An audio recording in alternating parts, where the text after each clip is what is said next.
सोन लेक सौख्याचं औक्षण लेक बासरीची धून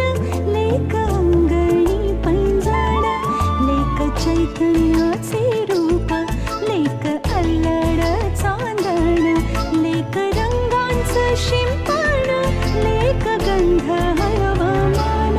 लेक परक्याचे धन बाबा तुटतो आतून आला गोठलेला क्षण शुभ मंगल कन्यादान कन्यादान